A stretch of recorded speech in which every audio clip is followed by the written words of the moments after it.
ছাত্র জনতা ও বিএনপি নেতার পাল্টাপাল্টি মামলায় উত্তপ্ত পীরগাছা। এদিকে নওগাঁয় দুই সাংবাদিককে তুলে নিয়ে নির্যাতন। এবং সর্বশেষ জানিয়ে দেব, ইমরান খানকে মুক্তির দাবিতে 2 সপ্তাহের আলটিমেটাম দিল পিটিআই। শুনছিলেন শিরোনাম, এখন জেনে দিচ্ছি বিস্তারিত। ছাত্র জনতা ও বিএনপি নেতার পাল্টাপাল্টি মামলা ও কর্মসূচিতে উত্তপ্ত হয়ে উঠছে রংপুরের পীরগাছা এলাকা। এবার উপজেলা বিএনপির আহ্বায়ক আমিনুল ইসলাম রাঙার নামে দায়ের করা হয় মামলা প্রত্যাহারের দাবিতে উপজেলা নির্বাহী কর্মকর্তার কাছে স্মারকলিপি দিবে পীরগাছা বাজার দোকান মালিক ব্যবসায়ী সমিতি। বাজার মালিক সমিতির পক্ষ থেকে মাইকিং করে পুরো এলাকায় বিষয়টি জানানো হয়েছে। সেখানে বলা হয়, সোমবার 9 সেপ্টেম্বর স্মারকলিপি প্রদানের জন্য সকালে দোকান বন্ধ থাকবে। উপজেলা নির্বাহী কর্মকর্তার কাছে স্মারকলিপি প্রদান শেষে দুপুরে দোকান খোলা হবে। তবে ব্যবসায়ী সমিতি হরতালের ডাক দিয়েছে এমন একটি খবর সামাজিক যোগাযোগ মাধ্যমে ছড়িয়ে পড়ায়, যা সত্য নয়। এর আগে গত 6 সেপ্টেম্বর ব্যবসায়িক সমিতির কার্যালয়ে ভাঙচুরের অভিযোগে বৈষম্য বিরোধী ছাত্র আন্দোলনের 22 শিক্ষার্থী নামে মামলা দায়ের করেন আমিনুল ইসলাম রাঙা। মামলার এজাহারে তিনি দাবি করেন, গত 5 আগস্ট বিকেলে দেশ স্বাধীনের নামে ছাত্র জনতা দেশীয় অস্ত্র নিয়ে পীরগাছা বাজারের দোকান মালিক সমিতি কার্যালয়ে ভাঙচুর চালায় এবং 15,000 টাকার কাঁচের গ্লাস ও টেবিল এবং 35,000 টাকার 40টি চেয়ার এবং 1,60,000 টাকার 32টি সিসি ক্যামেরা ভাঙচুর করে ছাত্র জনতা। মামলায় রব্বানী ওরফে বাবু, শামীম মিয়া, অন্ত মিয়া, শাকিল মিয়া, জুয়েল মিয়া, শাহিন মিয়া সহ 22 শিক্ষার্থীকে আসামি করা হয়। তবে বৈষম্য বিরোধী ছাত্র আন্দোলনের দাবি, উপজেলা আওয়ামী লীগের সাধারণ সম্পাদক ও উপজেলা চেয়ারম্যানকে বাঁচাতে এই মামলা করেন। তিনি ছাত্র জনতার গণ অভ্যন্তরের বিপক্ষে দাঁড়িয়েছেন। পরে শনিবার 7 সেপ্টেম্বর রাতেই আমিরুল ইসলাম রাঙাকে প্রধান আসামি করে এবং অজ্ঞাত 15 থেকে 20 জনকে উল্লেখ করে পীরগাছা থানায় একটি মামলা দায়ের করেন বৈষম্য বিরোধী ছাত্র আন্দোলনের সমন্বয়করা। মামলার এজাহারে বলা হয়, উপজেলা আওয়ামী লীগের সাধারণ সম্পাদক মিলনের ব্যক্তিগত এবং উপজেলা আওয়ামী লীগের অফিস বাঁচাতে গত 5 আগস্ট বিজয় দিবসের মিছিলে সরাসরি গুলি করেন আমিরুল ইসলাম রাঙা। এছাড়াও বিভিন্ন দেশীয় অস্ত্র দিয়ে বিজয় মিছিলে হামলা চালানো হয়। মামলার প্রতিবাদে শনিবার থানার সামনে বিক্ষোভ ও অবস্থান কর্মসূচি পালন করে বৈষম্য বিরোধী ছাত্র জনতা। তাদের দাবি, গত 5 আগস্ট পীরগাছায় কোনো ভাঙচুর হয়নি। উপজেলা আওয়ামী লীগের সাধারণ সম্পাদক ও উপজেলা চেয়ারম্যান আব্দুল্লাহ আল মাহমুদ মিলন রাঙার আত্মীয়। এখনও তিনি ওই বাজারে ব্যবসায়ী সমিতির সাধারণ সম্পাদক। আর তাই গত 5 আগস্ট উপজেলা আওয়ামী লীগ ও মিলনের ব্যক্তিগত অফিস রক্ষা করতে রাঙা ছাত্র জনতাকে লক্ষ্য করে 4 রাউন্ড গুলিবর্ষণ করেন।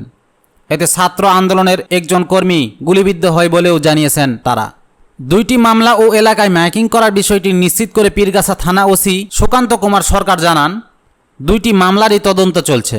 তবে এ বিষয়ে একাধিকবার আমিনুল ইসলাম রাঙার মোবাইল ফোনে যোগাযোগ করার চেষ্টা করা হলে তিনি তা রিসিভ করেননি। রংপুর জেলা বিএনপির আহ্বায়ক সাইফুল ইসলাম জানান, ছাত্র জনতার গণ অভ্যুত্থানের পর বিএনপির কোনো নেতাকর্মী এর বিরুদ্ধে গেলে কিংবা কোনো অপকর্মে জড়ালে এর দায় নেবে না বিএনপি। অপরাধ প্রমাণিত হলে তার বিরুদ্ধে সাংগঠনিক ব্যবস্থা নেওয়া হবে বলেও জানান তিনি। এদিকে নওগাঁর পত্নীতলায় অবৈধ ক্লিনিক ও ডায়াগনস্টিক সেন্টার ও ভুল চিকিৎসা নিয়ে সংবাদ প্রচারের জেরে নির্যাতনের শিকার হয়েছেন 2 সাংবাদিক।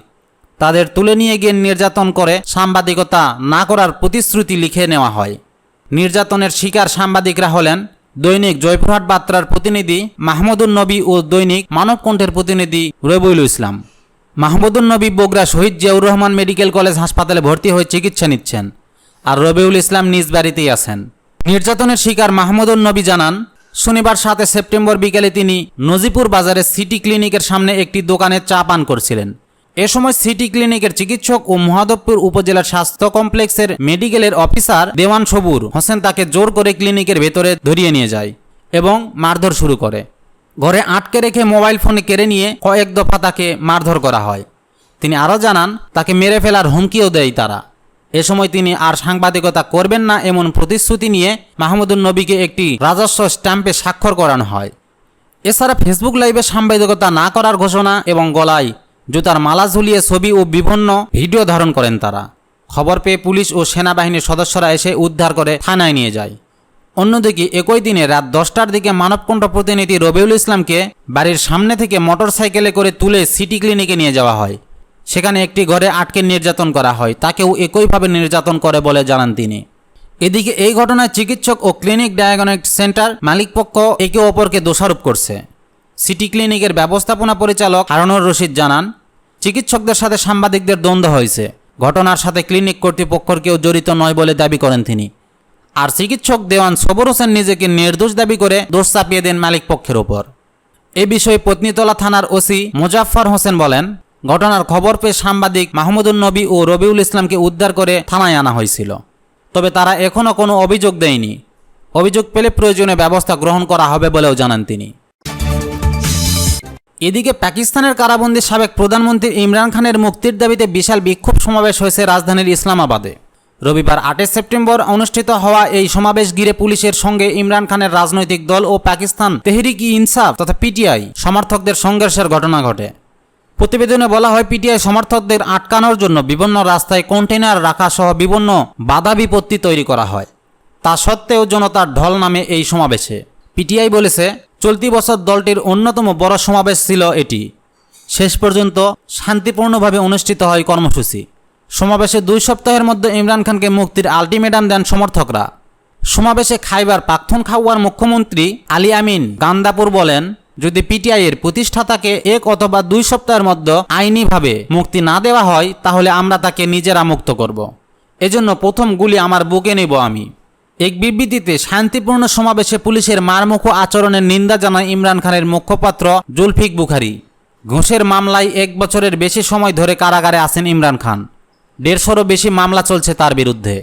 2022 সালের 10 এপ্রিল দেশটির পার্লামেন্টের নিম্নকক্ষ জাতীয় পরিষদে এক আনাস্থা ভোটের মাধ্যমে পাকিস্তানের ক্ষমতা থেকে সরিয়ে দেওয়া হয় ইমরান খানকে। 2018-র সাধারণ নির্বাচনের পর সরকার গঠন করেছিল ইমরানের দল পিটিআই। এতক্ষণ আমাদের সঙ্গে থাকার জন্য ধন্যবাদ।